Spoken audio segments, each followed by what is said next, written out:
देश में 10 सालों के बाद गठबंधन की सरकार वापस आ गई है। शेयर बाजार पहले तो ये खबर सुनकर 4 जून को बुरी तरह क्रैश हो गया था। निवेशकों को उस दिन करीब 30 लाख करोड़ रुपए का घाटा हुआ, जो अब तक के इतिहास में किसी एक दिन में हुआ सबसे बड़ा घाटा है। हालांकि उसके बाद से बाजार फिर से उठ खड़ा हुआ है। निफ्टी ने 14 जून को अपना नया ऑल टाइम हाई छुआ। सेंसेक्स ने भी एक दिन पहले नया रिकॉर्ड हाई बनाया था। कुल मिलाकर पिछले एक हफ्ते में 4 जून को हुई नुकसान की भरपाई हो चुकी है। हालांकि अब भी कई निवेशकों के मन में शेयर बाजार को लेकर आशंकाएं हैं। वो ये समझना चाह रहे हैं कि आखिर एक गठबंधन सरकार में शेयर बाजार के लिए अगले 5 साल कैसे रहने वाले हैं। दिग्गज निवेशक शंकर शर्मा ने इसी को लेकर एक दिलचस्प आंकड़ा शेयर किया है। शंकर शर्मा ने कहा कि शेयर बाजार को गठबंधन की सरकारें पसंद आती हैं। उन्होंने अपने इस ऑब्जर्वेशन के पीछे पिछले 10 सालों का आंकड़ा भी शेयर किया है। शंकर शर्मा ने बताया कि 2014 के लोकसभा चुनाव नतीजों के बाद सेंसेक्स अगले एक हफ्ते में महज 1% बढ़ा था। वहीं 2019 के चुनाव नतीजों के बाद सेंसेक्स अगले एक हफ्ते में 2.5% ऊपर गया था। हालांकि 2024 के लोकसभा चुनाव नतीजों के बाद सेंसेक्स अगले एक हफ्ते में रिकॉर्ड 6.5% बढ़ा है। आपको याद दिला दें कि 2014 के लोकसभा चुनाव में बीजेपी ने अकेले अपने दम पर 282 सीटें जीती थी और लंबे समय के बाद कोई पूर्ण बहुमत वाली सरकार आई थी। वहीं 2019 में इसने 303 सीटों के साथ सत्ता में फिर से वापसी की थी।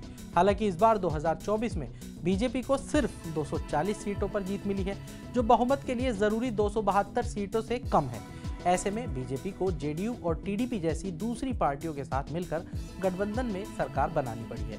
चुनाव नतीजों के बाद निफ्टी 4 जून को क्रैश होकर 21,880 पर आ गया था, लेकिन हफ्ते भर में ये वापस बढ़कर 23,398 पर पहुंच गया है। शंकर शर्मा ने कहा कि कुल मिलाकर मेरा ऑब्जर्वेशन यही है कि शेयर बाजार को गठबंधन सरकारें पसंद आती हैं। शंकर शर्मा ने अपनी ये राय सोशल मीडिया प्लेटफॉर्म एक्स, यानी कि जिसे पहले ट्विटर कहा जाता था, उस पर पोस्ट की।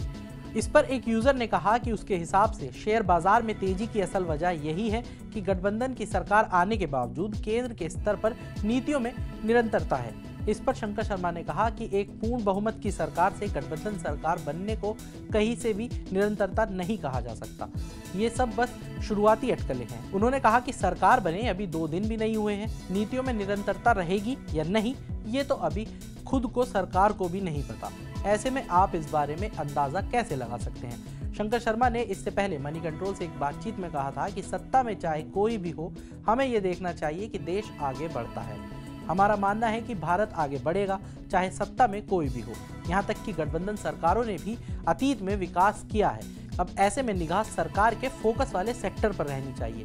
शंकर शर्मा ने यह भी कहा कि विदेशी संस्थागत निवेशक यानी FIIs का सेंटीमेंट अभी डगमगाया हुआ है, लेकिन ये ज्यादा दिन तक भारतीय शेयर बाजार की अनदेखी नहीं कर सकते हैं और वे जल्द ही बाजार में लौटेंगे।